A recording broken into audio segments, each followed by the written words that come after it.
Hi everybody, welcome back. Today we're going to be doing a vlog styled video. I'm going to be showing you how I do my product photography, as well as my Foredom flex shaft finally came in the mail, so we're going to open that up and I'm so excited because that's been on my wish list for like 3 years since I started making jewelry. I saw a lot of other jewelry artists who had it and they said that it's incredible and it honestly works so much better than the Dremel. So I'm so excited to finally try it, and it came with like a big wheel of different types of bits, so I'm so excited to try those too. So we'll do like a first impressions together, and I'm just really excited. I think it's been, I think I said last time, 4 months since I've really put my jewelry out there again, so that'll be very exciting.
To share with you some tips on product photography, because it is something that I've struggled with for the past 3 years since I started making jewelry.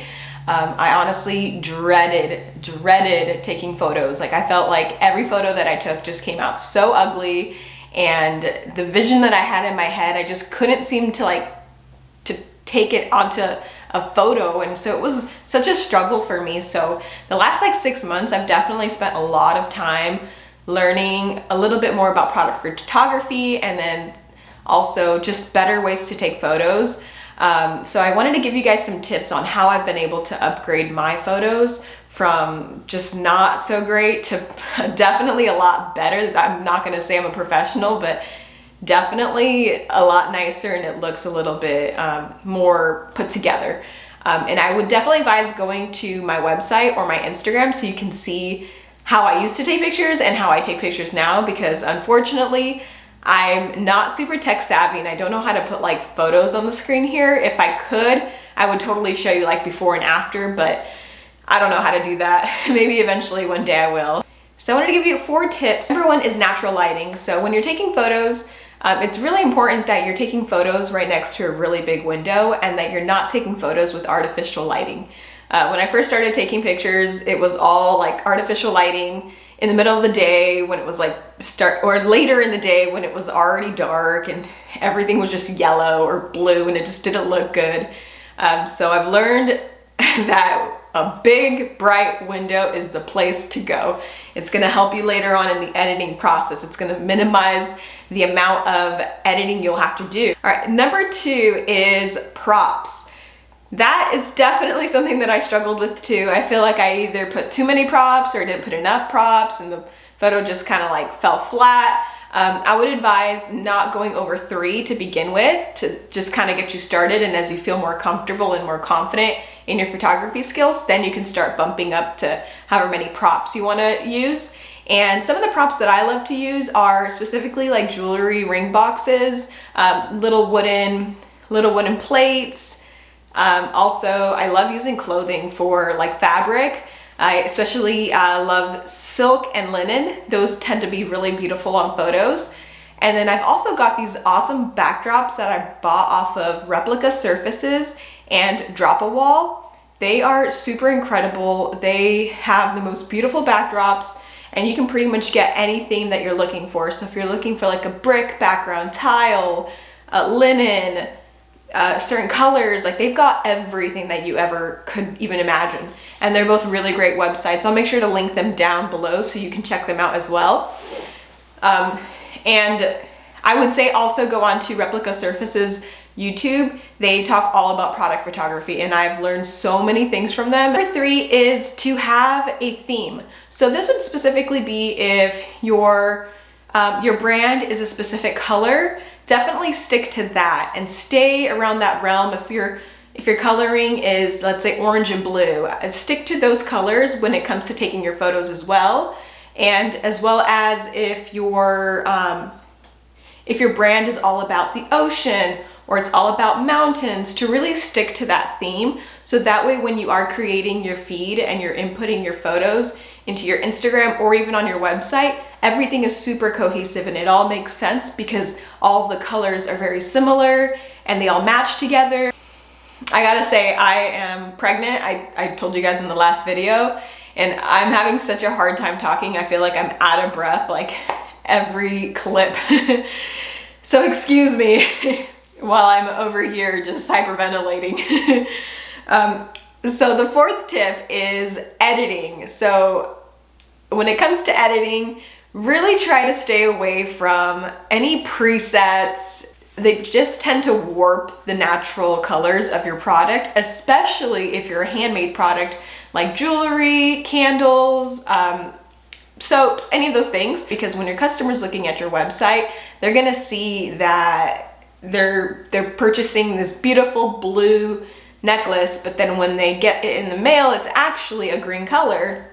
And so it kind of defeats the purpose of showing off what the product is. Natural lighting is really gonna be your best friend when it comes to editing, because if you took your photo in natural light, it's gonna minimize the amount of editing you're gonna have to do. And I would say definitely check out Lightroom. It's free on your phone. And that's pretty much what I use. I just usually go with like brightness enhancement, maybe adjusting the coloring. If it's a little blue, I'll kind of warm it up a little bit, or vice versa.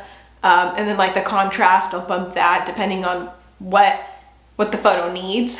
I hope those tips helped, because honestly, it's been such a struggle for me. Like I honestly go back to my Instagram, like I told you, and take a look at my first photos. They were just so sad. I mean, I know we all have to start somewhere, and you know, that's all that matters, is that you're starting and that you're trying. But I had such a hard time, and I think what made it more difficult is like, I didn't know how to take pictures.